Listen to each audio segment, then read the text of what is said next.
મહામુક્તરાજ સોમચંદ બાપા હતા. બાપાશ્રીની વખતમાં બહુ મોટા મુક્ત હતા, સિદ્ધ મુક્તમાં ગણાય.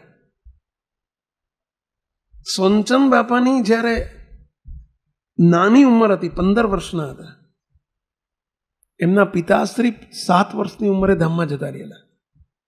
એ જ્યારે 7 વર્ષના હતા ને પિતાશ્રી ધામમાં જતા રહેલા. એમના બા બહુ જ સત્સંગી હતા અને એમના મોટા બહેન હતા દિવાળીબા, એમનું નામ હતું દિવાળીબા. એ પણ બહુ મોટા મુક્ત હતા. એમણે સોમચંદભાઈને મોટા કર્યા. 15 વર્ષની ઉંમર હતી સોમચંદ બાપાની, 15 વર્ષની ઉંમર. એમના માતુશ્રી સોમચંદભાઈ અને દિવાળીબા મોટા બેન, ત્રણેય જણા મૂળ એમનું ગામ વાંટાવદર, હળવદની બાજુમાં વાંટાવદર ગામ છે. અને વાંટાવદરના વતની. ત્યાંથી સંકલ્પ કરીને નીકળ્યા કે આપણે 15 દિવસ બાપાશ્રી જોડે જઈ અને કચ્છમાં જઈને રહેવું છે, બળદિયામાં જઈને રહેવું છે, એવો સંકલ્પ કરીને આવ્યા. સાંજના સમયે સાંજે 6 વાગે પહોંચ્યા. એ વખતે અત્યારે જે છત્રી સ્થાન છે નહોતું, એ વખતે ઉતારાની વ્યવસ્થા નહોતી.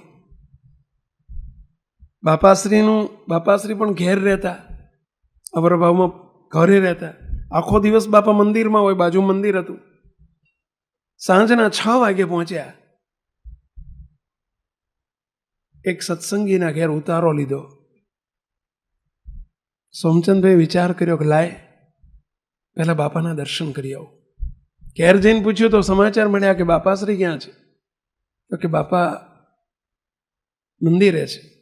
એ તો દોડતા મંદિરે ગયા, ઠાકોરજીના દંડવત કર્યા. બાપાશ્રી પડખે બેઠેલા દિવાલ ઉપર, દિવાલને અટેકણે, ત્યાં જઈને એકદમ દંડવત કરવા માંડ્યા. બાપાશ્રી તો ધ્યાનસ્થ અવસ્થામાં કાયમ બિરાજતા. નીચી દ્રષ્ટિએ બાપા ધ્યાનમાં બેઠા હોય. બાપાને દંડવત કર્યા. બાપાને જ્યાં ચરણ સ્પર્શ કર્યો. સોમચંદભાઈની ઉંમર કેટલી હતી એ વખતે? 15 વર્ષની. બાપાને જ્યાં ચરણ સ્પર્શ કર્યો ત્યાં બાપાએ તરત હાથ ચાલી લીધો. બાપા કે સોમચંદ આયો ભૈલા. બાપા શું બોલ્યા? સોમચંદ આયો ભૈલા. નામ દઈને બોલાયા. આંખ તો બંધ હતી, અંતર્યામી પણ નામ દઈને બોલાયા. બાપા કે ક્યારે આયા? બાપા અત્યારે જ, હમણાં આયા ને તરત દર્શન કરવા આવ્યો. બાપાશ્રી બોલ્યા, સાંભળજો સોમચંદ, અમારા દર્શન થઈ ગયા ને?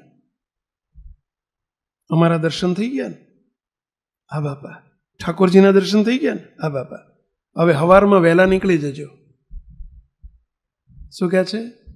સવારમાં વહેલા નીકળી જજો. ક્યાં જવા? વાડીએ જવા નહીં, ઘેર જવા.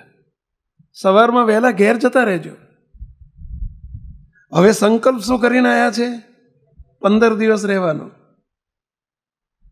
બાપાએ શું આજ્ઞા કરી? સવાર વહેલા નીકળી જજો. હવે એટલું તો કહેવું જોઈએ, બાપા 15 દાડા રહેવાનું છે. કહેવું જોઈએ કે ના કહેવું જોઈએ? ના કીધું. ભલે બાપા. શું જવાબ આપ્યો? ભલે બાપા. એ તો ઉતારી ગયા. એમની બાને મોટા બહેનને દિવાળી બાને કહ્યું કે બાપાના દર્શન કરવા ગયો ને બાપાએ મને હાથ જાલીને કહ્યું કે સોમચંદ દર્શન થઈ ગયા ને એટલે સવાર નીકળી જજો. એટલે આપણે સવાર નીકળવાનું છે. એમના મોટા બહેનને એમની બા કે અલ્યા ગાંડા, જા આપણે 15 દાડા રહેવાનું નક્કી કરીને આવ્યા છીએ અને તને બાપાએ કીધું તે હાય પાડી દીધી. બાપાને એટલું તો કહેવું હતું કે બાપા 15 દાડાનો સંકલ્પ કરીને આવ્યા છીએ. ત્યારે સોમચંદ બાપાએ એટલું કહ્યું, સોમચંદભાઈ એમની બાને ને એમના બહેનને મોટાની મરજીમાં રહેવાનું હોય. એમણે કહ્યું છે કે હવે નીકળી જજો, આપણે નીકળી જવાનું હોય. પછી આપણે એમની આમ આર્ગ્યુમેન્ટ ના કરાય, દલીલ ના કરાય. એ આપણો ઠરાવ કહેવાય. પણ તારે ભલે પછી બાપા કેમ કરવાનું હોય, પણ પહેલાં આપણી મરજી તો જણાવવી હતી કે બાપા 15 દાડાનો સંકલ્પ કરીને આવ્યા છે, રહેવા દો ને. આટલું તો કહેવું હતું. ના કહેવાય, ના કહેવાય. એ પુરુષને ના કહેવાય. બધું જાણે છે, અંતર્યામી પુરુષ. મારું નામ દઈને મને જોયો નતો, નાખ્યો બંધ કરીને બેઠા હતા ને મને કીધું કે સોમચંદ આવ્યો, તો એ પુરુષને એમ કહેવાય? એને ખબર નથી કે આપણે સંકલ્પ શું કહીને આવ્યા છે, અને છતાં એમણે કહ્યું કે જતા રહ્યો, નીકળી જાઓ, નીકળી જવાનું હોય. આખી રાત રકઝક ચાલી. મા દીકરા વચ્ચે ને ભાઈ બહેન વચ્ચે રહેવા માટે અને અમને જવા માટે. શાની રકઝક હતી પહેલાં? બોલ્યા કે ના રહેવું છે, તું હવાર જઈને તું ના કીધું કંઈ નહીં, અમે બાપાને કહીએ ઘેર જઈને કે બાપા 15 દાડા રહેવું છે ને અમને રહેવાની રજા આપો. બોલ્યા કે હું નહીં કહું, મારે જ ના કહેવાય, એમની મરજીમાં રહેવાનું છે. તવ મરજીમાં વાલા નિત્ય રહેવાય, ગમતું અમારું કદીએ ન થાય. બોલો. હવે ઓલા એમના માતુશ્રીને એમના બેને નક્કી કર્યું છે કે સવારમાં આપણે જઈને બાપાને કગરી પડવું ને કેવું બાપા 15 દાડા રહેવા દો ને બાપા. સોમચંદભાઈની રુચિ નથી. સવારમાં 6 વાગે, બોલો હજુ તો અંધારું હતું ને 6 વાગે બાપાશ્રી સામે ચાલીને ગાડું છોડીને ઘેર આવ્યા. ગાડું લઈને ભાડાનું ગાડું કરી અને જ્યાં ઉતારો હતો ને એમના ઘેર આવી ગયા અને કે લ્યા સોમચંદ, બાપા બૂમો પાડતા પાડતા એટલે સોમચંદ તૈયાર છો કે નહીં? એનો બે જાવ ગાડામાં, તમારા માટે હું ગાડું લઈને આવ્યો છું. કેવો એ જમાનામાં ગાડીઓ નહોતી, ભાડાનું ગાડું હતું. ક્યાં જવા? ભૂજ જવા માટે ભાડાનું ગાડું જોડીને આવ્યા કે તારા માટે ગાડું લઈને આવ્યો છું, બે જાવ ગાડામાં, બિસ્તરા પટલા મૂકવા માંડો. એડો. હવે એમના બહેન ને એમના બા તો અત્યારે પ્રાર્થના કરવા જવાના હતા. સમજી ગયા કે બાપાનો મોકલી દેવાનો આગ્રહ છે.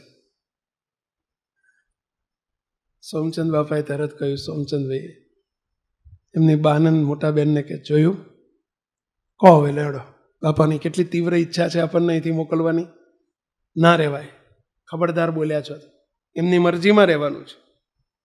બાપા ફરીથી બોલ્યા, દિવાળી, એમના મોટા બેનનું દિવાળી બાતું, દિવાળી તમને બેન દર્શન કરવાના બાકી હતા ને એટલે અમે સામે દર્શન કરી દેવા આવ્યા. તમારા બેન મા દીકરીને દર્શન કરવાના બાકી હતા ને એટલે દર્શન દેવા આવ્યા. હવે દર્શન થઈ ગયા ને, નીકળો. બોલો.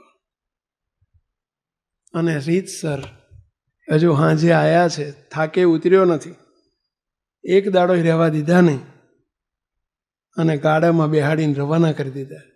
સોમચંદ બાપા એમના જીવન વૃત્તાંતમાં લખે છે, બાપાશ્રીનું જીવન વૃત્તાંત કરીને પુસ્તક છે અને એમાં સોમચંદ બાપા લખે છે કે મને જો અખંડ મૂર્તિ દેખતો કરી દીધો હોય અને બાપાએ મને સ્થિતિ સુધી પમાડી હોય, તે દિવસથી મને મહારાજની અખંડ મૂર્તિ દેખાવા માંડી. બોલો, મહારાજે મને અખંડ મૂર્તિ આપી દીધી. બાપાએ મારી ઉપર કરુણા કરી દીધી, મને કૃપા કરી દીધી. શું કર્યું તું સોમચંદ બાપાએ કહેશો? રોજ હો માળા ફેરવી હતી, લાખોનું દાન કર્યું હતું. એની મરજીમાં જીવન જીવતા શીખવું મુક્ત સત્સંગનો સહાર છે.